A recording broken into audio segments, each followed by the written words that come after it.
नमस्कार ओडिशा। तो चलतु जानिबा आज 20टी बड़ मुख्य खबर। सुभद्रा योजना, राशन कार्ड, सीएम किसान आवास योजना, पीएम किसान, श्रम कार्ड, आयुष्मान कार्ड भत्ता एमती अनेक गुरुत्वपूर्ण खबर जानी पारिबे। सेतिपय वीडियो को लाइक करबा सहित आम चैनल को सब्सक्राइब करंतु, जा द्वारा जेबे भी जेकोनोसी ओडिशा देश विदेश प्रति खबर सर्वप्रथम जानी पारिबे आम चैनल माध्यम रे। तो चलतु आउ देरी न करी आज खबर उपर नजर पकेबा। प्रथम खबर नंबर 1 शिशु बाटिका पिलांको उपहार मागणार मिलिबो यूनिफॉर्म, जोता, मोजा, टी शर्ट सह एही सब जिनिस। शिशु बाटिका पिला मानको उपहार मिलिबो यूनिफॉर्म, जोता, मोजा, टी शर्ट मागणार मिलिबो। एतिसो ट्रैक पैंट, कैप एवं परिचय पत्र मिलिबो। मागणार 3,10,839 पिला को दिया जिवो। प्रति पिलांको पय 1,000 पांठी आवश्यक। विद्यालय एवं गणशिक्षा विभाग को असेपार चिठी आसीछि बोले खबर मिलिछि। परवर्ती खबर नंबर 2 मुख्यमंत्री को बड़ घोषणा। राज्य रे नियुक्ति पाइबो 1840 डाक्टर और 5,000 अधिक पारामेडिकल स्टाफ। राज्य रे नियुक्ति हेबो 1840 नुआ डाक्टर समेत 5,000 अधिक पारामेडिकल स्टाफ को मध्य मिलिबो चाकरी। स्वास्थ्य विभाग समीक्षा पर मुख्यमंत्री निर्देश दैथिबा सूचना। मेडिकल कॉलेज रो प्रोफेसर पदवी मध्य पूरा करा जिबाको मोहन माझी निर्देश दैथिबा को जाउछि। आदिवासी अशोषित अंचल अधिक डाक्टर नियुक्ति उपर सरकार गुरुत्व दउतबा जणा पड़िछि बोले खबर मिलिछि। आज परवर्ती खबर नंबर 3 होई जांतु सतर्क। बादल फटा वर्षा सांग को घड़घड़ी नै पाणीपाग विभाग चेतावनी। स्पष्ट चिन्हित लघुचाप क्षेत्र घनीभूत अपपातर परिणत होइतबा सूचना। ओडिशा उपकूलस्थ समुद्र मध्य अपपातर परिणत होइतबा सूचना। गोपालपुर ठारू दक्षिण पूर्व दिगरे 40 किमी दूर रे अपपात केंद्रीभूत होइतबा कहिछि पाणीपाग विभाग। अपपात प्रभाव रे उत्तर आंध्र और दक्षिण ओडिशा दे गति करिवो। राज्य रे आगामी 5 दिन धरि प्रबल वर्षा हेबार संभावना रहिछि। आगामी 24 घंटा राज्य रे प्रबल रो अति प्रबल वर्षा हेबार संभावना रहिछि। कोरापुट, नगरपुर, मालकानगिरी जिला को रेड अलर्ट जारी करा जायछि। एही 3 जिल्ला रे प्रबल रो अति प्रबल वर्षा नै संभावना रहिछि। गतकाली मालकानगिरी रे एते परिमाण रो वर्षा होइछि जे अनेक स्थान पानी रे बुडी जायछि। एथिपय आज सेठारे स्कूल, कॉलेज एवं अंगनवाड़ी को बंद रखा जायछि बोले खबर मिलिछि। आज परवर्ती खबर नंबर 4 नवेम्बर आरंभ होबो पीएम आवास योजना बंटन प्रक्रिया। पर्यायक्रमे आवास घर देबे राज्य सरकार। प्रधानमंत्री आवास योजनार घर खंडे पाइबा को अपेक्षा करथिबा लक्ष लक्ष गरीब परिवारंग पय आसीছে खुशी खबर। नवेम्बर मासर आरंभ होबो पीएम आवास योजना बंटन प्रक्रिया। पर्यायक्रमे दिया जिवो आवास घर। भाग होइतबा एवं भिन्नक्षम हिताधिकारी को मध्य घर देवे सरकार। यह सब प्रधानमंत्री को जन्मदिन अवसर अंतर्गत योजनार हिताधिकारी को घर बांटिबे सरकार। परे पर्यायक्रमे घर पाइबे हिताधिकारी बोली खबर मिलिछि। आज परवर्ती खबर नंबर 5 लघुचाप नेला अपपातर रूप। वर्षा रे बेहाल दक्षिण ओडिशा। बंगोपसागर रे सृष्टि होइतबा लघुचाप अपपातर रूप नैছে। उत्तर पश्चिम बंगोपसागर रे सृष्टि होइतबा अपपात प्रभाव राज्यर अधिकांश जिल्ला रे झिपिझिपि वर्षा होउछि। विशेष करी दक्षिण ओडिशा रे वर्षार परिमाण अधिक रहिछि। कोरापुट, मालकानगिरी और नगरपुर जिला को रेड अलर्ट जारी करा जायछि। एही 3 जिल्लार अनेक स्थान रे अति प्रबल वर्षा होइछि। विभिन्न स्थान रे कंचा घर भांगिछि। वर्षा जोगु दुर्बल कांत भुसुड़ी पड़िछि। अति प्रबल वर्षा ने कलाहानी, कंधमाल, रायगड़ा, गजपति को ऑरेंज वार्निंग सतर्कता जारी होइछि बोली खबर मिलिछि। आज परवर्ती खबर नंबर 6 24 वर्ष पर ओडिशा रे आरंभ होबो एसआईआर। सूचना देले राज्य मुख्य निर्वाचन अधिकारी। आसंता मासर ओडिशा रे आरंभ होबो एसआईआर। दीर्घ 24 वर्ष पर ओडिशा रे आरंभ होबो स्पेशल इंटेंसिव रिविजन। एने सूचना देले राज्य मुख्य निर्वाचन अधिकारी आरएस गोपालन। जनवरी 7 तारिख रे बाहरिबो फाइनल वेरिफिकेशन। कांग्रेस बीजेडी आपत्ति अभियोगर सब जवाब दिया जायछि। बीजेडी अभियोग रे दुई थर जवाब दिया जायछि बोली सीओ कहिसंते। से आउरी कहिसंते जे भित्तिहीन अभियोग आनी निर्वाचन कमिशन को विश्वसनीयता भांगतु नै। राज्य रे बूथ संख्या बढ़िबो 38,000 ରୁ 45,000 को बढ़िबो बोली सीओ कहिसंते बोली खबर मिलिछि। आज परवर्ती खबर नंबर 7 ନିଜସ୍ୱ घोषणा नामारे करियबो चासी पंजीकरण। एणिकि चासी पंजीकरण पाई दरकार नाही बसानु कर्मी को प्रमाण पत्र। एबे ନିଜସ୍ୱ घोषणा नामारे करियबो चासी पंजीकरण। एने राज्य जोगाण विभाग पक्षरु विधिबद्ध विभक्ति प्रकाश पाइछि। खरीफ धान संग्रह पंजीकरण रे दरकार होउतला बसानु कर्मी को प्रमाण पत्र, किंतु एबे यह दरकार पड़िबो नाही। सबु जिलापाल को चिठी लिखिले अतिरिक्त सचिव बोली खबर मिलिछि। आज परवर्ती खबर नंबर 8 राज्य रे नियुक्त हेबे 500 ट्रैफिक वार्डन। दुर्घटना रोकिबा पाई पदक्षेप। राज्य रे नुआ ट्रैफिक वार्डन व्यवस्था 500 ट्रैफिक वार्डन नियुक्त हेबे। प्राथमिक भावे 5 जिल्ला रे नियुक्त हेबे। एही जिला गुड़िक हैला केन्दुझर, मयूरभंज, सुंदरगढ़, गंजाम एवं खोर्धा रे हेबो। नियुक्ति दायित्व जिल्लार एसपी को दिया जायछि। दुर्घटना रोकिबा लागि एभली पदक्षेप निया जायछि। पुलिस डीजी को अध्यक्षतार बसितबा बैठक रे निष्पत्ति निया जायछि बोली खबर मिलिछि। आज परवर्ती खबर दादाबटी पाए सेवायत को माड। दादाबटी पाए सेवायत को माड मरा जिबा घटना सामना को आसीছে। सूचना मुताबिक दरजी सेवायत प्रताप महापात्र को आक्रमण करा जायछि। आक्रमण सेवायत गुरुतर अछंती। गुरुतर सेवायत को मेडिकल रे भर्ती करा जायछि। दक्षिण द्वार सम्मुख दुकान रे थिबा बेले माड मरा जायछि। आक्रमण अभियोग 2 जन को गिरफ्त करिछि पुरी पुलिस बोली खबर मिलिछि। आज परवर्ती खबर मोदी देवे दिवाली गिफ्ट सस्ता हबो कार बाइक। आउ किछि दिन परे दिवाली साधारण भाबरे दिवाली रे समस्त किछि ना किछि गिफ्ट पाते हेले एथर खत प्रधानमंत्री नरेंद्र मोदी गिफ्ट देबाको जाउछन्ते। एई गिफ्ट कार और बाइक को नै बोली कहै जाउछि कारण जीएसटी रे व्यापक संस्कार आनिबाको जाउछि जहा द्वारा गाड़ी रो दाम सस्ता ही पारे जाको नै एबेटो चर्चा चलीछि बोली खबर मिलिछि। आज परवर्ती खबर बरगड़ 8म श्रेणी छात्री को पड़ी मारिबा घटना बंधा हला पेट्रोल दुकानी। बरगड़ फिरिंग माଳରେ 8ମ ଶ୍ରେଣୀ ଛାତ୍ରୀଙ୍କ ମୃତଦେହର ନିଆଁ ଲଗାଇ ହତ୍ୟା କରିବା ଘଟଣାରେ ବରଗଡ଼ ପୋଲିସ ପେଟ୍ରୋଲ ଦୋକାନୀକୁ ଗିରଫ କରିଛି। ଛାତ୍ରୀ ଜଣକ ଶୌଚ ହେବାକୁ ଯାଉଥିବା ବେଳେ ତାଙ୍କ ଦେହରେ ଅନ୍ୟ ଜଣେ ଝିଅ ପେଟ୍ରୋଲ ଢାଳି ନିଆଁ ଲଗାଇ ଦେଇଥିବା ମୃତ ଯାତ୍ରୀ ନିଜ ଜବାନବନ୍ଦୀରେ କହିଥିଲେ। ଗୁରୁତର ଅବସ୍ଥାରେ ପୀଡ଼ିତାଙ୍କୁ ପ୍ରଥମେ ନିକଟସ୍ଥ ଡାକ୍ତରଖାନାକୁ ନିଆଯାଇଥିବା ବେଳେ ପରେ ତାକୁ ବୁଲା ଡାକ୍ତରଖାନା ନିଆଯାଇଥିଲା। ସେଠାରେ ଚିକିତ୍ସାଧୀନ ଅବସ୍ଥାରେ ତାଙ୍କ ମୃତ୍ୟୁ ଘଟିଥିଲା। ପୀଡ଼ିତାଙ୍କୁ କେ କଣ ପାଇଁ ହତ୍ୟା କରିଛି ତାର ତଦନ୍ତ ବରଗଡ଼ ପୋଲିସ କରୁଥିବା ବେଳେ ଆଜି ପେଟ୍ରୋଲ ଦୋକାନୀକୁ ପୋଲିସ ଗିରଫ କରିଛି ବୋଲି ଖବର ମିଳିଛି। ଆଜିର ପରବର୍ତ୍ତୀ ଖବର ନରେନ୍ଦ୍ର ମୋଦିଙ୍କ ବଡ଼ ଘୋଷଣା ଏଣିକେ ଆଉ ହେବନି ଟ୍ରାଫିକ ଜାମ୍। ଦିଲ୍ଲୀରେ ଏଣିକେ ଆଉ ହେବନି ଟ୍ରାଫିକ ଜାମ୍। ନିର୍ଦ୍ଧାରିତ ସମୟରେ ନିର୍ଦ୍ଧାରିତ ସ୍ଥାନରେ ଏଣିକେ ପହଞ୍ଚିବେ ସାଧାରଣ ଜନତା। କାରଣ ଆଜି ଗୋଟିଏ ଦିନରେ ପ୍ରଧାନମନ୍ତ୍ରୀ ନରେନ୍ଦ୍ର ମୋଦି ଦିଲ୍ଲୀରେ 2ଟି ଜାତୀୟ ରାଜପଥର ଶୁଭ ଉଦ୍ଘାଟନ କରିଛନ୍ତି। କୁହାଯାଉଛି ଏହି ରାସ୍ତା ନିର୍ମାଣ ହେବା ପରେ ଦିଲ୍ଲୀ ଏନସିଆର ର ଟ୍ରାଫିକ ଜାମ୍ରୁ ମିଳିବ ମୁକ୍ତି। ସୂଚନା ଅନୁସାରେ ଏହି 2 ପ୍ରକଳ୍ପରେ ପ୍ରାୟ 11,000 କୋଟି ଟଙ୍କା ଖର୍ଚ୍ଚ ହୋଇଛି ବୋଲି ଖବର ମିଳିଛି। ଆଜିର ପରବର୍ତ୍ତୀ ଖବର ଅପପୁଷ୍ଟି ରୋକିବାକୁ ମୁଖ୍ୟମନ୍ତ୍ରୀଙ୍କ ଗୁରୁତ୍ୱ କହିଲେ ଠିକ ଭାବେ ଛତୁଆ ବାଣ୍ଟ। ମୁଖ୍ୟମନ୍ତ୍ରୀ ମୋହନ ମାଝୀ ଲୋକସଭା ଭବନରେ ମହିଳା ଓ ଶିଶୁ ବିକାଶ ବିଭାଗର ବିଭିନ୍ନ କାର୍ଯ୍ୟକ୍ରମର ସମୀକ୍ଷା କରିଛନ୍ତି। ଅପପୁଷ୍ଟି ରୋକିବା ପାଇଁ ବିଭାଗ ପକ୍ଷରୁ ଦିଆଯାଉଥିବା ଖାଦ୍ୟ ବିଶେଷ କରି ଛତୁଆ ଉତ୍ପାଦନ ଓ ବଣ୍ଟନ ବ୍ୟବସ୍ଥାକୁ ଆହୁରି ବ୍ୟବସ୍ଥିତ କରିବା ପାଇଁ ଉପଯୁକ୍ତ ତଦାରଖ କରିବା ଉପରେ ଗୁରୁତ୍ୱାରୋପ କରିଛନ୍ତି ମୁଖ୍ୟମନ୍ତ୍ରୀ। ଛତୁଆର ପ୍ରସ୍ତୁତି ଠାରୁ ଆରମ୍ଭ କରି ପ୍ୟାକେଜିଂ ବଣ୍ଟନ ପର୍ଯ୍ୟନ୍ତ ପୁରା ବ୍ୟବସ୍ଥାରେ ବ୍ୟାପକ ଉନ୍ନତି ଆଣିବାର ଆବଶ୍ୟକତା ରହିଛି ବୋଲି ମତ ଦେଇଥିଲେ। ଶିଶୁ ଓ ମହିଳାଙ୍କ ସ୍ୱାସ୍ଥ୍ୟ ସହିତ କୌଣସି ପରିସ୍ଥିତିରେ ସାଲିସ କରାଯାଇ ପାରିବ ନାହିଁ ବୋଲି କହିଛନ୍ତି ମୁଖ୍ୟମନ୍ତ୍ରୀ। ଯେଉଁ ସବୁ ଜାଗାରେ ଅଙ୍ଗନବାଡି କେନ୍ଦ୍ରର ନିଜସ୍ୱ ଘର ନାହିଁ ସେ ସବୁ ଜାଗାରେ ନିଜସ୍ୱ ଗୃହ ନିର୍ମାଣ ଉପରେ ମୁଖ୍ୟମନ୍ତ୍ରୀ ଗୁରୁତ୍ୱ ଦେଇଥିଲେ। ବୈଠକରେ ଉପମୁଖ୍ୟମନ୍ତ୍ରୀ ତଥା ମହିଳା ଓ ଶିଶୁ ବିକାଶ ମନ୍ତ୍ରୀ ପ୍ରଭାତୀ ପରିଡ଼ା, ମୁଖ୍ୟ ଶାସନ ସଚିବ ମନୋଜ ଆହୁଜା, ଉନ୍ନୟନ କମିଶନର ଅନୁ ଗର୍ଗ ପ୍ରମୁଖ ଉପସ୍ଥିତ ଥିଲେ ବୋଲି ଖବର ମିଳିଛି। ଆଜିର ପରବର୍ତ୍ତୀ ଖବର ସିବିଏସ୍ଇ ର ବଡ଼ ନିଷ୍ପତ୍ତି ଆଣିକି ବଦଳିଯିବ ଖାତା ଦେଖା ପ୍ରଣାଳୀ। ଜାଣନ୍ତୁ ଛାତ୍ରଛାତ୍ରୀଙ୍କୁ ମିଳିବ କେଉଁ ଫାଇଦା। ବୋର୍ଡ ପରୀକ୍ଷାର ଉତ୍ତର ଖାତା ଯାଞ୍ଚ ଏବେ ଟେକ୍ନୋଲୋଜି ସାହାଯ୍ୟରେ କରାଯିବ। କେନ୍ଦ୍ରୀୟ ମାଧ୍ୟମିକ ଶିକ୍ଷା ବୋର୍ଡ ସିବିଏସ୍ଇ ର ବୋର୍ଡ ପରୀକ୍ଷାର ଉତ୍ତର ଖାତା ଦେଖାର ଡିଜିଟାଲ ମୂଲ୍ୟାଙ୍କନ ପାଇଁ ଏକ ଅଭିଜ୍ଞ ଏଜେନ୍ସି ଚୟନକୁ ଅନୁମୋଦନ କରିଛି। ବୋର୍ଡ ଅଧିକାରୀଙ୍କ ଅନୁଯାୟୀ ଏହି ପଦକ୍ଷେପର ଲକ୍ଷ୍ୟ ହେଉଛି ପ୍ରାର୍ଥୀଙ୍କ ଉତ୍ତର ଖାତାର ମୂଲ୍ୟାଙ୍କନରେ ଲାଗୁଥିବା ସମୟକୁ ହ୍ରାସ କରିବା ସହିତ ମୂଲ୍ୟାଙ୍କନର ସଠିକତା ଏବଂ ସ୍ୱଚ୍ଛତା ବୃଦ୍ଧି କରିବା। ପ୍ରାୟ 28 କୋଟି ଟଙ୍କାର ଏହି ବ୍ୟବସ୍ଥା ସହିତ ଛାତ୍ରଛାତ୍ରୀମାନେ ସମୟ ମଧ୍ୟରେ ସେମାନଙ୍କର ଫଳାଫଳ ପାଇପାରିବେ ବୋଲି ଆକଳନ କରାଯାଇଛି ବୋଲି ଖବର ମିଳିଛି। ଆଜିର ପରବର୍ତ୍ତୀ ଖବର ଆହୁରି 5 ଦିନ ପ୍ରବଳ ନାଦିବ ପାଣିରେ ବୁଡ଼ିଯିବ ଘର ରାସ୍ତା। ଏହି ଜିଲ୍ଲାକୁ ରେଡ୍ ଆଲର୍ଟ ଜାରି କଲା ପାଣିପାଗ ବିଭାଗ। ସଦୃଶ ଲଘୁଚାପରେ ପରିଣତ ହେଲା ଲଘୁଚାପ। ଆଗାମୀ 12 ଘଣ୍ଟାରେ ଅଧିକ ଘନୀଭୂତ ହେବାର ସମ୍ଭାବନା ରହିଛି। ପଶ୍ଚିମ ଉତ୍ତର ପଶ୍ଚିମ ଦିଗକୁ ଗତି କରି ଏହି ଲଘୁଚାପ ଏହାପରେ ଲଘୁଚାପ ଅପପାତରେ ପରିଣତ ହେବାର ସମ୍ଭାବନା ରହିଛି। ଆସନ୍ତାକାଲି ଅପପାତ ଉତ୍ତର ଆନ୍ଧ୍ର ଓ ଦକ୍ଷିଣ ଓଡ଼ିଶା ଦେଇ ଗତି କରିବ। ରାଜ୍ୟରେ ଆଗାମୀ 5 ଦିନ ଧରି ପ୍ରବଳ ବର୍ଷା ହେବାର ସମ୍ଭାବନା ରହିଛି। ଆଗାମୀ 24 ଘଣ୍ଟା ରାଜ୍ୟରେ ପ୍ରବଳରୁ ଅତି ପ୍ରବଳ ବର୍ଷା ହେବାର ସମ୍ଭାବନା ରହିଛି। କୋରାପୁଟ, ନବରଙ୍ଗପୁର, ମାଲକାନଗିରି ଜିଲ୍ଲାକୁ ରେଡ୍ ଆଲର୍ଟ ଜାରି କରାଯାଇଛି।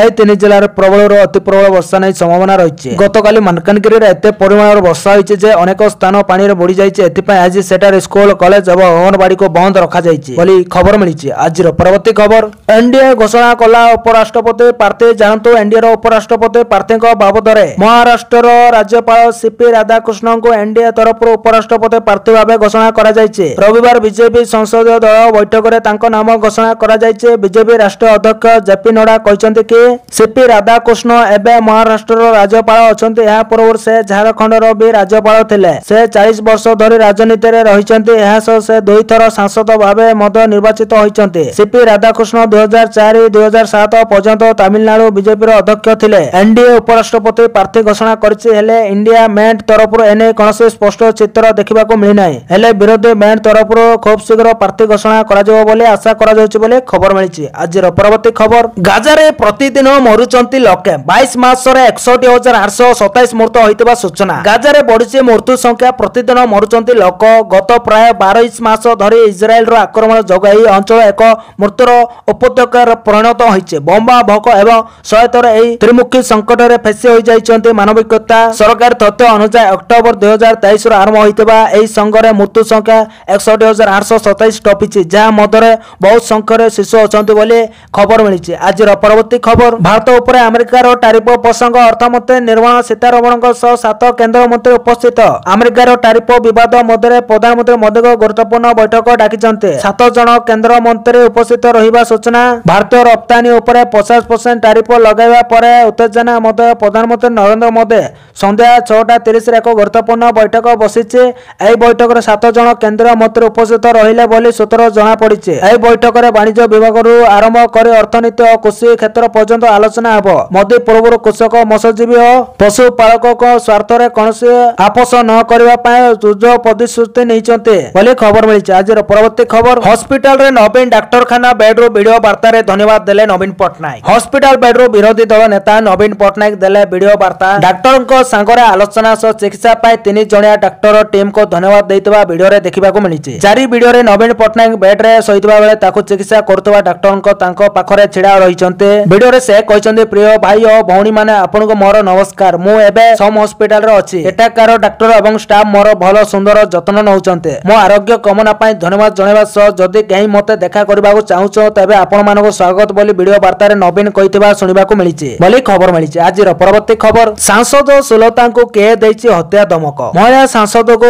ଦୁଷ୍କର୍ମ ଓ ହତ୍ୟା ଧମକ ପରେ ସୋସିଆଲ ମିଡିଆ ଏକ୍ସରେ ପ୍ରଧାନମନ୍ତ୍ରୀ ନରେନ୍ଦ୍ର ମୋଦିଙ୍କ ଦୃଷ୍ଟି ଆକର୍ଷଣ କରିଛନ୍ତି। ସାଂସଦ ରାଜ୍ୟସଭା ସାଂସଦ ସୁଲତା ଦେଓକୁ ସୋସିଆଲ ମିଡିଆରେ ଧମକ ମିଳିଛି। ଧମକ ଦେଇଥିବା ବ୍ୟକ୍ତି ଜଣକ ସତ୍ୟବ୍ରତ ନାୟକ ଓ ସେ ଜଣେ ଅଟୋମୋବାଇଲ ପ୍ରଫେସନାଲ ବୋଲି ଉଲ୍ଲେଖ କରିଛନ୍ତି ସୁଲତା। ଯଦି ଜଣେ ସାଂସଦକୁ ଏଭଳି ଧମକ ମିଳୁଛି ତେବେ ଓଡ଼ିଶାରେ ସାଧାରଣ ମହିଳା କିଭଳି ସୁରକ୍ଷିତ ଥିବେ ତାହା ଅନୁମାନ କରାଯାଇ ପାରୁଥିବା ବୋଲି ଏକ୍ସରେ ଲେଖିଛନ୍ତି ସୁଲତା ବୋଲି ଖବର ମିଳିଛି। ଆଜିର ପରବର୍ତ୍ତୀ ଖବର, ଭୂମିହୀନଙ୍କୁ କେବେ ମିଳିବ ସୁଭଦ୍ରା ଯୋଜନା? ଜମି ଅଛି କହି ବାଦ ଦେଇଛନ୍ତି ସ୍ଥାନୀୟ ପ୍ରଶାସନ। ଭୂମିହୀନଙ୍କୁ କେବେ ମିଳିବ ସୁଭଦ୍ରା ଯୋଜନା? ଏହି ଯୋଜନା ଏବେ ବାଟବଣା ହେବାରେ ଲାଗିଛି। ଏପରି ଖବର ଆସିଛି ପୁରୀ ଜିଲ୍ଲା କୃଷ୍ଣପ୍ରସାଦ ବ୍ଲକ ଝୁଡଙ୍ଗ ଗାଁର ଏହି ଗାଁରେ ଥିବା ଭୂମିହୀନ ପରିବାର ଏଥିରୁ ବାଦ ପଡ଼ିଛନ୍ତି। ପରିବାର ପାଖରେ 8 ଏକର ଜମି ଅଛି। ଦଶାଇ ସୁଭଦ୍ରା ଯୋଜନାରୁ ବାଦ ପକାଇଛି ସ୍ଥାନୀୟ ପ୍ରଶାସନ। ରାଜସ୍ୱ ନିରୀକ୍ଷକ କାର୍ଯ୍ୟାଳୟକୁ ଯାଇ ନିଜର ଜମି ନାହିଁ ବୋଲି ପ୍ରମାଣପତ୍ର ଆଣି ବ୍ଲକ ପର୍ଯ୍ୟାୟରେ ଦେଇ ମଧ୍ୟ ଯୋଜନାରୁ ବାଦ ପଡ଼ିଛନ୍ତି।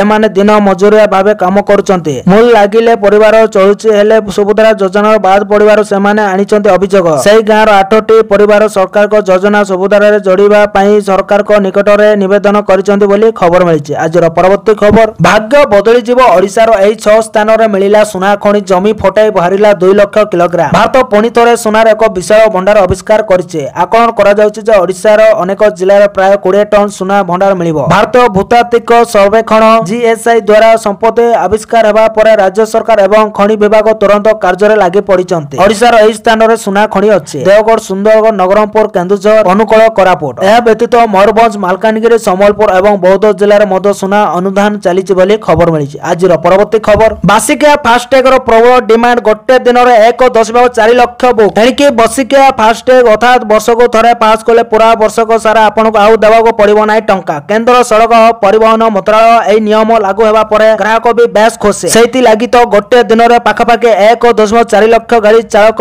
ବର୍ଷିକିଆ ପାସ୍ ବୁକ୍ କରିଛନ୍ତି, ଯେଉଁମାନେ କି ମାତ୍ର 3000 ଟଙ୍କା ଦେଇ ପୁରା ବର୍ଷ ଟୋଲଗେଟର ଯାତ୍ରା କରିପାରିବେ ବୋଲି ଖବର ମିଳିଛି। ଆଜିର ପରବର୍ତ୍ତୀ ଖବର, ପାକିସ୍ତାନରେ ଭୟଙ୍କର ବନ୍ୟା। 300ରୁ ଅଧିକ ମୃତ, ଶହ ବାସହରା। ପାକିସ୍ତାନରେ ବନ୍ୟାର ବିଭୀଷିକା। ଏଥିରେ 300ରୁ ଅଧିକ ଲୋକଙ୍କ ମୃତ୍ୟୁ ଘଟିଛି। ଲଗାତାର ମୁଷଳଧାରାର ବର୍ଷା ଯୋଗୁଁ ଏପରି ପରିସ୍ଥିତି ସୃଷ୍ଟି ହୋଇଛି। ଉତ୍ତର ପୂର୍ବ ପାକିସ୍ତାନ ବିଶେଷ କରି ଖାଇବର ପଖତୁନୱା ବେଶୀ ପ୍ରଭାବିତ ହୋଇଛି। ସାର୍ଥ, ବଣ୍ଡର, ସାଙ୍ଗୋଲା, ମାନସେରା, ବାଟାଗ୍ରାମ ପରି ଜିଲ୍ଲାରେ ବନ୍ୟାର ପ୍ରକୋପ ମାରାତ୍ମକ ରହିଛି। ବନ୍ୟା ଯୋଗୁଁ ପାକିସ୍ତାନର ମୃତ୍ୟୁ ସଂଖ୍ୟା 344ରେ ପହଞ୍ଚିଛି। ସେଠାକାର ବିପର୍ଯ୍ୟୟ ପରିଚାଳନା କର୍ତ୍ତୃପକ୍ଷ କହିବା ଅନୁସାରେ ଅନେକ ଘର ମଧ୍ୟ ବନ୍ୟା ଯୋଗୁଁ ନଷ୍ଟ ହୋଇଛି। 3ଟି ସ୍କୁଲ ମଧ୍ୟ ନଷ୍ଟ ହୋଇଛି। ଉଦ୍ଧାର କାର୍ଯ୍ୟ ଜାରି ହୋଇଛି। 300 ସ୍କୁଲ ପିଲା ସମେତ ପ୍ରାୟ 2000 ଲୋକଙ୍କୁ ଉଦ୍ଧାର କରିଛନ୍ତି ଉଦ୍ଧାରକାରୀ ଦଳ ବୋଲି ଖବର ମିଳିଛି। ଆଜିର ପରବର୍ତ୍ତୀ ଖବର, ସରିଯିବ ଯୁଦ୍ଧ। ଜେଲେନ୍ସ୍କିଙ୍କୁ ଭେଟିବା ପରେ ଟ୍ରମ୍ପ କହିଲେ ବହୁତ ଖୁସି ଅଛି। ଆମେରିକା ରାଷ୍ଟ୍ରପତି ଡୋନାଲ୍ଡ ଟ୍ରମ୍ପ ୟୁକ୍ରେନ ରାଷ୍ଟ୍ରପତି ଜେଲେନ୍ସ୍କିଙ୍କୁ ଭେଟିବା ପରେ ଖୁସି ବ୍ୟକ୍ତ କରିଛନ୍ତି। ସେ ରୁଷ ୟୁକ୍ରେନ ଯୁଦ୍ଧ ବିଷୟରେ ବଡ଼ ଅପଡେଟ୍ ଦେଇଛନ୍ତି। ଟ୍ରମ୍ପ ସୋମବାର ଦିନ ୟୁକ୍ରେନ ରାଷ୍ଟ୍ରପତି ଜେଲେନ୍ସ୍କିଙ୍କ ସହ ମିଟିଂ କରିଥିଲେ। ଟ୍ରମ୍ପ ଅନେକ ବଡ଼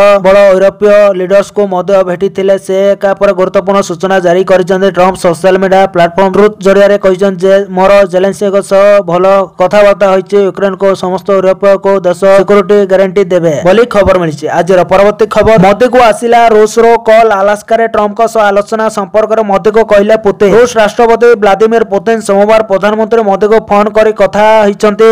ଗତ ଶୁକ୍ରବାର ଆଲାସ୍କାରେ ପୁତିନ ଆମେରିକା ରାଷ୍ଟ୍ରପତି ଡୋନାଲ୍ଡ ଟ୍ରମ୍ପଙ୍କୁ ଭେଟି ଦୁଇ ରାଷ୍ଟ୍ର ମୁଖ୍ୟଙ୍କ ମଧ୍ୟରେ ହୋଇଥିବା ଆଲୋଚନା ସମ୍ପର୍କରେ ମୋଦିଙ୍କୁ ଜଣାଇଥିବା କହିଛନ୍ତି। ପୁତିନ ମୋଦିଙ୍କୁ ଫୋନ କରିବା ଏଥିପାଇଁ ଜରୁରୀ କାରଣ ଆଜି ରାତିରେ ୟୁରୋପୀୟ ଦେଶର ନେତାମାନେ ଜେଲେନ୍ସ୍କିଙ୍କ ସହିତ ୱାସିଂଟନ ସ୍ଥିତ ଟ୍ରମ୍ପଙ୍କ ଘରେ ସାକ୍ଷାତ କରିବାର କାର୍ଯ୍ୟକ୍ରମ ରହିଛି। ପୁତିନ ଫୋନ କରିବା କଥାକୁ ମୋଦି ଏକ୍ସ ଜରିଆରେ ଏକ ପୋଷ୍ଟ ସେୟାର କରି ଜଣାଇଛନ୍ତି। ସେ କହିଛନ୍ତି, ମୋ ମିତ୍ର ରୁଷ ରାଷ୍ଟ୍ରପତି ପୁତିନ ଫୋନ କରି ଆଲାସ୍କାରେ ହୋଇଥିବା ଆଲୋଚନା ସମ୍ପର୍କରେ ମୋତେ ଅବଗତ କରାଇଥିବାରୁ ଧନ୍ୟବାଦ ବୋଲି ଖବର ମିଳିଛି। ଆଜିର ପରବର୍ତ୍ତୀ ଖବର, କମିଲା ଚିରାପଟା ନୋଟ ସଂଖ୍ୟା। ଦେଶରେ ଡିଜିଟାଲ କ୍ରାନ୍ତି ଏବଂ ୟୁପିଆଇ କାରବାରର ଦ୍ରୁତ ବୃଦ୍ଧି କେବଳ ନଗଦ କାରବାରକୁ କମ କରିନାହିଁ ବରଂ ମଇଳା ଏବଂ ଚିରାପଟା ନୋଟ ସଂଖ୍ୟା ଉପରେ ମଧ୍ୟ ରୋକ ଲଗାଇଛି। ଭାରତୀୟ ରିଜର୍ଭ ବ୍ୟାଙ୍କ ଆରବିଆଇର ଏକ 77ତମ ରିପୋର୍ଟ ଅନୁଯାୟୀ ଗତ ଏକ ବର୍ଷ ମଧ୍ୟରେ ଏଭଳି ନୋଟର ସଂଖ୍ୟାରେ ପ୍ରାୟ 41% ହ୍ରାସ ଘଟିଛି। ପୂର୍ବରୁ ଦେଖାଯାଉଥିଲା ଯେ ଲୋକମାନେ ନୋଟ ଉପରେ ଅନାବଶ୍ୟକ ଜିନିଷ ଲେଖି ଦେଉଥିଲେ, ତାକୁ ମୋଡ଼ି ରଖୁଥିଲେ କିମ୍ବା ସଠିକ ଭାବରେ ବ୍ୟବହାର କରୁନଥିଲେ। ଏହି କାରଣରୁ ନୋଟ ଗୁଡ଼ିକ ଶୀଘ୍ର ଖରାପ ହୋଇଯାଉଥିଲା। କିନ୍ତୁ ଏବେ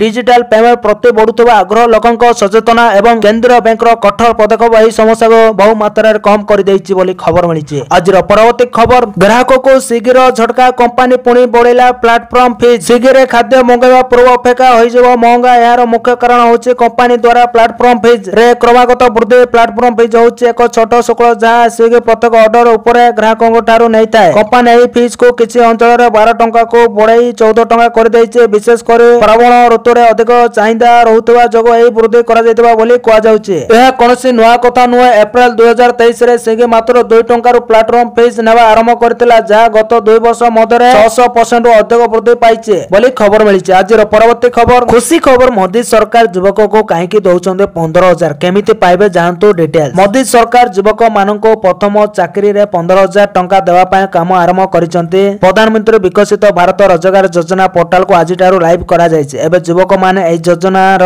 ଲାଭ ଉଠାଇବା ପାଇଁ ଏହି ପୋର୍ଟାଲରେ ପଞ୍ଜୀକରଣ କରିପାରିବେ। ସୂଚନାଯୋଗ୍ୟ ଯେ ଏହି ଯୋଜନାର ଘୋଷଣା 3 ଦିନ ପୂର୍ବରୁ ପ୍ରଧାନମନ୍ତ୍ରୀ ନରେନ୍ଦ୍ର ମୋଦି ଦ୍ୱାଦଶ ସ୍ୱାଧୀନତା ଦିବସରେ ଲାଲକିଲ୍ଲାରୁ ତାଙ୍କ ଭାଷଣରେ କହିଥିଲେ। ପ୍ରାୟ 1 ଲକ୍ଷ କୋଟି ଟଙ୍କା ବ୍ୟୟବରାଦ ସହିତ ଏହି ଯୋଜନା 2ଟି ଭାଗରେ କାର୍ଯ୍ୟକାରୀ ହେଉଛି। ପ୍ରଥମ ଭାଗରେ ସରକାର 1 ଜୁଲାଇ 2025 ରୁ 31 ଜୁଲାଇ 2027 ମଧ୍ୟରେ ପ୍ରଥମ ଚାକିରି ପାଇଥିବା ଯୁବକମାନଙ୍କୁ 15,000 ଟଙ୍କାର ସହାୟତା ପ୍ରଦାନ କରିବେ। ଦ୍ୱିତୀୟ ଭାଗରେ ସରକାର ନିଯୁକ୍ତିଦାତା ମାନଙ୍କୁ ଚାକିରି ଦେବା ପାଇଁ ଆର୍ଥିକ ସହାୟତା ମଧ୍ୟ ପ୍ରଦାନ କରିବେ ବୋଲି ଖବର ମିଳିଛି। ଆଜିର ପରବର୍ତ୍ତୀ ଖବର, ଦୀପାବଳି ଖୁସିର ବର୍ଷା, ଜିଏସଟି ରିଫର୍ମ ସହ କର୍ମଚାରୀଙ୍କ ଭତ୍ତା ବୃଦ୍ଧି କରିପାରନ୍ତି ସରକାର। ଏଥର ଦୀପାବଳିରେ କେନ୍ଦ୍ର ସରକାର ତାଙ୍କ କର୍ମଚାରୀ ଏବଂ ପେନସନଭୋଗୀଙ୍କ ପାଇଁ ଏକ ବଡ଼ ଉପହାର ଆଣିପାରନ୍ତି। ଗୋଟିଏ ପଟେ ମହଙ୍ଗା ଭତ୍ତା ଡିଏ ଏବଂ ମହଙ୍ଗା ସହାୟତା ବୃଦ୍ଧି ପାଇଁ ପ୍ରସ୍ତୁତି ଚାଲିଥିବା ବେଳେ ଅନ୍ୟପଟେ ପ୍ରଧାନମନ୍ତ୍ରୀ ନରେନ୍ଦ୍ର ମୋଦି ଦୀପାବଳି ପୂର୍ବରୁ ଜିଏସଟି ସଂସ୍କାର ଲାଗୁ କରିବା ବିଷୟରେ କହିଛନ୍ତି। ସାଧାରଣ ଜନତା, ବ୍ୟବସାୟୀ ଏବଂ ବିଶେଷ କରି ସରକାରୀ କର୍ମଚାରୀମାନେ ଏହାର ସିଧାସଳଖ ଲାଭ ପାଇବେ। ମାର୍ଚ୍ଚ 2025ରେ କେନ୍ଦ୍ର କ୍ୟାବିନେଟ୍ 48 ଲକ୍ଷରୁ ଅଧିକ କେନ୍ଦ୍ର ସରକାରୀ କର୍ମଚାରୀ ଏବଂ 67 ଲକ୍ଷରୁ ଅଧିକ ପେନସନଭୋଗୀଙ୍କ ପାଇଁ 2% ଡିଏ ଡିଆର ବୃଦ୍ଧିକୁ ଅନୁମୋଦନ କରିଥିଲେ,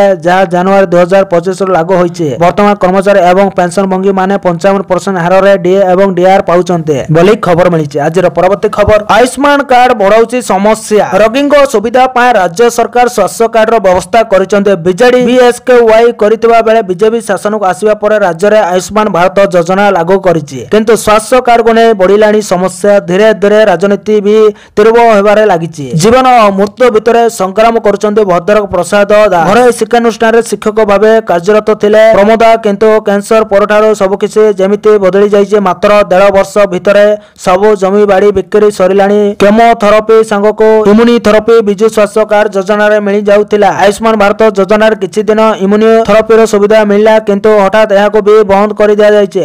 28 ଦିନର ଥରେ ଇମ୍ୟୁନୋଥେରାପି ନେବାକୁ ପଡୁଛି। ଏହି ବାବଦକୁ 27,000 ରୁ 39,000 ଟଙ୍କା ଖର୍ଚ୍ଚ କରିଛନ୍ତି ପ୍ରମୋଦ ବୋଲି ଖବର ମିଳିଛି। ଆଜିର ପରବର୍ତ୍ତୀ ଖବର, ଚନ୍ଦ୍ରରେ ପରମାଣୁ ରିଆକ୍ଟର ନିର୍ମାଣ ଯୋଜନା 2023 ସୁଦ୍ଧା ହେବ କାର୍ଯ୍ୟକ୍ଷମ। ପ୍ରଥମ ମହାକାଶ ଦୌଡ଼ ପତାକା ଓ ପାଦଚିହ୍ନ ବିଷୟରେ ଥିଲା। ଏବେ ଅନେକ ଦଶନ୍ଧି ପରେ ଚନ୍ଦ୍ରରେ ଅବତରଣ ଏକ ପୁରୁଣା ଖବର। ନୂଆ ଦୌଡ଼ ହେଉଛି ସେଠାରେ ନିର୍ମାଣ କରିବା ଏବଂ ଏହା କରିବା ଦେଶର କ୍ଷମତା ଉପରେ ନିର୍ଭର କରେ। 2025 ଏପ୍ରିଲରେ ଚୀନ ଚନ୍ଦ୍ରରେ ପରମାଣୁ ଶକ୍ତି କେନ୍ଦ୍ର ନିର୍ମାଣ କରିବାକୁ ଯୋଜନା ଘୋଷଣା କରିଥିଲା। ଏହାପରେ ଅଗଷ୍ଟ ମାସରେ ନାସାର କାର୍ଯ୍ୟକାରୀ ପ୍ରଶାସକ ସିନ୍ ଡଫି ମଧ୍ୟ ସମ୍ମାନ ଘୋଷଣା କରି କହିଛନ୍ତି ଯେ 2023 ସୁଦ୍ଧା ଚନ୍ଦ୍ରରେ ଆମେରିକାର ଏକ ରିଆକ୍ଟର କାର୍ଯ୍ୟକ୍ଷମ ହେବ ବୋଲି ଖବର ମିଳିଛି। ଆଜିର ପରବର୍ତ୍ତୀ ଖବର ସୁଧୁରୁଛି ଭାରତ ଚୀନ ସମ୍ପର୍କ। ମୋଦିଙ୍କ ଗସ୍ତ ପୂର୍ବରୁ ଭାରତରେ ଚୀନ ବିଦେଶ ମନ୍ତ୍ରୀ। ଦିଲ୍ଲୀରେ ଚୀନ ବୈଦେଶିକ ମନ୍ତ୍ରୀ ଚୀନର ବୈଦେଶିକ ମନ୍ତ୍ରୀ ୱାଙ୍ଗ ଇ ଦୁଇଦିନିଆ ଭାରତ ଗସ୍ତରେ ଆସିଛନ୍ତି। ଏହି ଗସ୍ତ ସମୟରେ ଚୀନ ବୈଦେଶିକ ମନ୍ତ୍ରୀ ଜାତୀୟ ସୁରକ୍ଷା ଉପଦେଷ୍ଟା ଅଜିତ ଡୋଭାଲଙ୍କ ସହ ଉଚ୍ଚ ସ୍ତରୀୟ ଆଲୋଚନାରେ ଭାଗ ନେବେ, ଯେଉଁଠାରେ ଭାରତ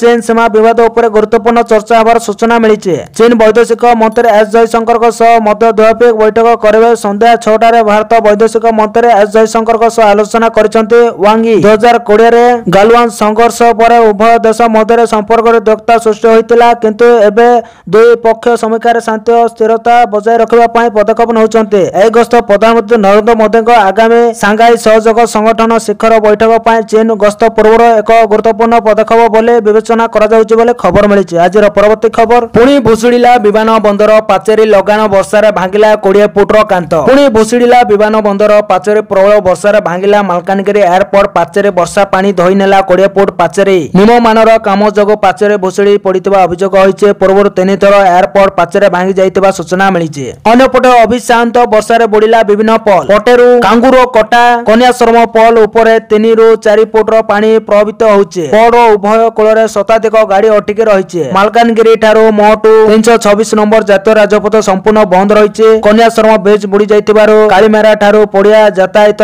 ଠପ୍ ହୋଇଯାଇଛି ବୋଲି ଖବର ମିଳିଛି। ଆଜିର ପରବର୍ତ୍ତୀ ଖବର ସାବଧାନ ପିଏମ୍ କିଷାନ ନାଁରେ ବଡ଼ ଧରଣର ଠକାଇ। ଆଖି ପିଛୁଳାକେ ନେଇଗଲେ 12 ଲକ୍ଷ। ପିଏମ୍ କିଷାନ ଯୋଜନା ନାଁରେ ଏକ ବଡ଼ ଧରଣର ଠକାଇ ମାମଲା ସାମନାକୁ ଆସିଛି। ଗଞ୍ଜାମର 2 ଜଣ ସାଇବର ଠକାଇର ଶିକାର ହୋଇଛନ୍ତି। ଠକମାନେ ଆଖି ପିଛୁଳାକେ ଭୟଙ୍କର ମୋବାଇଲକୁ ହ୍ୟାକ୍ କରିବା ସହ ବ୍ୟାଙ୍କ ଆକାଉଣ୍ଟରୁ 12,35,000 ଟଙ୍କା ଠକି ନେଇଛନ୍ତି ବୋଲି ଜଣାପଡ଼ିଛି। ଏହି ବାବଦରେ ବ୍ରହ୍ମପୁର ସାଇବର ଅର୍ଥନୈତିକ ଅପରାଧ ଥାନାରେ 2ଟି ମାମଲା ରୁଜୁ ହୋଇଛି। ସୂଚନା ଅନୁଯାୟୀ ଛତ୍ରପୁର ନିକଟ କେଉଆପଲ୍ଲୀରେ ରହୁଥିବା ଜଣେ 33 ବର୍ଷୀୟ ମହିଳାଙ୍କ ହ୍ୱାଟ୍ସଆପରୁ 3 ଦିନ ତଳେ ଏକ ମେସେଜ ଆସିଥିଲା। ପିଏମ୍ କିଷାନ ଯୋଜନାର ଲାଭ ଉଠାଇବାକୁ ହେଲେ ଉକ୍ତ ଲିଙ୍କକୁ କ୍ଲିକ୍ କରି ସର୍ଭିସେସ ତଥ୍ୟ ଜାଣିବାକୁ କୁହାଯାଇଥିଲା। ମହିଳା ଜଣକ ପିଏମ୍ କିଷାନ ଯୋଜନାର କିସ୍ତି ପାଇବା ଲୋଭରେ ଉକ୍ତ ଲିଙ୍କକୁ କ୍ଲିକ୍ କରି ଏପିକେ ଫାଇଲ ଡାଉନଲୋଡ କରିଥିଲେ। ଏହାପରେ ମହିଳାଙ୍କ ମୋବାଇଲର ସମସ୍ତ ଡାଟାକୁ ସାଇବର ଠକମାନେ ହାତାଇ ନେଇଥିଲେ। ଏଥିସହ ତାଙ୍କ ମୋବାଇଲ ସହ ଲିଙ୍କ ଥିବା ବ୍ୟାଙ୍କ ଆକାଉଣ୍ଟକୁ 5,84,000 ଟଙ୍କା ନେଇ ଯାଇଥିଲେ। ଆକାଉଣ୍ଟରୁ ଟଙ୍କା କାଟିବା ମେସେଜ ଆସିବା ପରେ ଠକାଇ ହେବା ଜଣାପଡ଼ିଥିଲା ବୋଲି ଖବର ମିଳିଛି। ଆଜିର ପରବର୍ତ୍ତୀ ଖବର ଜନଧନ ଖାତାରେ ହେବ ପୁଣ୍ୟ କେୱାଇସି। ଦେଶରେ 55 କୋଟିରୁ ଅଧିକ ଜନଧନ ବ୍ୟାଙ୍କ ଆକାଉଣ୍ଟ ଅଛି। ଜନଧନ ଆକାଉଣ୍ଟ ସାଧାରଣ ଲୋକଙ୍କ ପାଇଁ ବ୍ୟାଙ୍କ ସେବା ସହିତ ଯୋଡ଼ି ହେବାର ସବୁଠାରୁ ସହଜ ଉପାୟ ସାଜିଛି। କୋଟି କୋଟି ଲୋକ ଏହି ଆକାଉଣ୍ଟ ସାହାଯ୍ୟରେ ସଞ୍ଚୟ କରିବା ଏବଂ ସରକାରୀ ଯୋଜନାର ଲାଭ ଉଠାଇବା ଆରମ୍ଭ କରିଛନ୍ତି, କିନ୍ତୁ ଆକାଉଣ୍ଟକୁ ଚାଲୁ ରଖିବା ଏବଂ ସୁବିଧାର ଲାଭ ପାଇବା ପାଇଁ କିଛି ଔପଚାରିକତା ପୂରଣ କରିବାକୁ ପଡ଼ିବ। ଏହି ପ୍ରକ୍ରିୟାର ଗୋଟିଏ ପଦକ୍ଷେପ ହେଉଛି ପୁଣ୍ୟ କେୱାଇସି, ଯେଉଁଥିରେ ଗ୍ରାହକମାନଙ୍କୁ ସେମାନଙ୍କର ଗୁରୁତ୍ୱପୂର୍ଣ୍ଣ ଡକୁମେଣ୍ଟ ଗୁଡ଼ିକୁ ପୁଣି ଥରେ ଦାଖଲ କରିବାକୁ ପଡ଼ିବ। ଯଦି ଏହି କାମ ସମୟ ମଧ୍ୟରେ ନ କରାଯାଏ ତେବେ ଆକାଉଣ୍ଟ ସହ ଜଡ଼ିତ ସୁବିଧା ପ୍ରଭାବିତ ହୋଇପାରେ। ଏପରି ପରିସ୍ଥିତିରେ ଆପଣଙ୍କୁ ଜାଣିବା ଜରୁରୀ ଯେ କେଉଁ ଡକୁମେଣ୍ଟ ଗୁଡ଼ିକ ପ୍ରସ୍ତୁତ ରଖିବା ଉଚିତ, ଯାହା ଦ୍ୱାରା ଆପଣଙ୍କୁ କୌଣସି ସମସ୍ୟାର ସମ୍ମୁଖୀନ ହେବାକୁ ପଡ଼ିବ ନାହିଁ ଏବଂ ଆକାଉଣ୍ଟ ସର୍ବଦା ଆକ୍ଟିଭ ରହିବ। ଜନଧନ ଆକାଉଣ୍ଟ ଗୁଡ଼ିକୁ ରି-କେୱାଇସି କରାଯିବ। ଭାରତୀୟ ରିଜର୍ଭ ବ୍ୟାଙ୍କ ଅର୍ଥାତ୍ ଆରବିଆଇ ଜନଧନ ଯୋଜନାର 10 ବର୍ଷ ପୂରଣ ଅବସରରେ ଏକ ନୂତନ ସୂଚନା ଜାରି କରିଛି। 1 ଜୁଲାଇରୁ 30 ସେପ୍ଟେମ୍ବର 2025 ପର୍ଯ୍ୟନ୍ତ ପଞ୍ଚାୟତ ସ୍ତରରେ ସମସ୍ତ ଜନଧନ ଆକାଉଣ୍ଟକାରୀଙ୍କ କେୱାଇସି ପାଇଁ ଶିବିର ଆୟୋଜନ କରାଯାଉଛି। ଯଦି କୌଣସି ଆକାଉଣ୍ଟରେ ଠିକଣା ପରିବର୍ତ୍ତନ କରିବାକୁ ପଡ଼େ ଏବଂ କୌଣସି ସୂଚନା ପରିବର୍ତ୍ତନ କରିବାକୁ ପଡ଼େ ତେବେ ଏହା ଏହି କ୍ୟାମ୍ପସ ଗୁଡ଼ିକ ମାଧ୍ୟମରେ ପ୍ରାସଙ୍ଗିକ ଡକୁମେଣ୍ଟ ଦାଖଲ କରି କରାଯାଇପାରିବ। ଏହା ବ୍ୟତୀତ ଯଦି କେହି ନିଜର ବ୍ୟକ୍ତିଗତ ସୂଚନା ଅପଡେଟ୍ କରିବାକୁ ଚାହାନ୍ତି ତେବେ ତାହାକୁ ମଧ୍ୟ ଅପଡେଟ୍ କରାଯାଇପାରିବ, ଯାହାଦ୍ୱାରା ଭବିଷ୍ୟତରେ ଆକାଉଣ୍ଟକୁ ସକ୍ରିୟ ରଖିବାରେ କାହାକୁ କୌଣସି ଅସୁବିଧାର ସମ୍ମୁଖୀନ ହେବାକୁ ପଡ଼ିବ ନାହିଁ। ପୁଣ୍ୟ କେୱାଇସି କରିବା ପାଇଁ ଆପଣଙ୍କୁ କିଛି ଡକୁମେଣ୍ଟର ଆବଶ୍ୟକତା ପଡ଼ିବ। ସେଥିମଧ୍ୟରୁ ସବୁଠାରୁ ଗୁରୁତ୍ୱପୂର୍ଣ୍ଣ ହେଉଛି ଆଧାର କାର୍ଡ। ଏହାପରେ ଆପଣଙ୍କ ଭୋଟର କାର୍ଡ କିମ୍ବା ରାସନ କାର୍ଡ କିମ୍ବା ଡ୍ରାଇଭିଂ ଲାଇସେନ୍ସ କିମ୍ବା ପାସପୋର୍ଟ ଭଳି ଡକୁମେଣ୍ଟ ମଧ୍ୟ ରହିବା ଆବଶ୍ୟକ, ଯାହାଦ୍ୱାରା ଆପଣଙ୍କର ପରିଚୟ ଏବଂ ଠିକଣା ଯାଞ୍ଚ ହୋଇପାରିବ। ଯଦି ଆପଣ ଗୋଟିଏ ସ୍ଥାନରୁ ଅନ୍ୟ ସ୍ଥାନକୁ ସ୍ଥାନାନ୍ତରିତ ହୋଇଛନ୍ତି କିମ୍ବା କୌଣସି ସୂଚନାର ପରିବର୍ତ୍ତନ ହୋଇଛି ତେବେ ଆପଣଙ୍କର ସୂଚନା ମଧ୍ୟ ଶିବିରରେ ଅପଡେଟ୍ କରାଯିବ। 30 ସେପ୍ଟେମ୍ବର 2025 ପର୍ଯ୍ୟନ୍ତ ଏହି ଶିବିର ଗୁଡ଼ିକ ଆରବିଆଇ ଦ୍ୱାରା ବିଭିନ୍ନ ପଞ୍ଚାୟତରେ ଆୟୋଜନ କରାଯିବ ବୋଲି ଖବର ମିଳିଛି। तो धन्यवाद दर्शक बंधु मैंने एतिला आजिर 20टी बड़ मुख्य खबर। जदि वीडियोटी भल लगी हेले वीडियो को लाइक करने सहित आम चैनल को सब्सक्राइब कर पाखर बेल आइकन को दबाई ऑल उपर क्लिक कर रखु, जहाद्वारा जब भी जेकोसी खबर सर्वप्रथम जानीपारे। आ वीडियो को शेष पर्यंत देखिथिबार आपण मानकु बहुत बहुत धन्यवाद।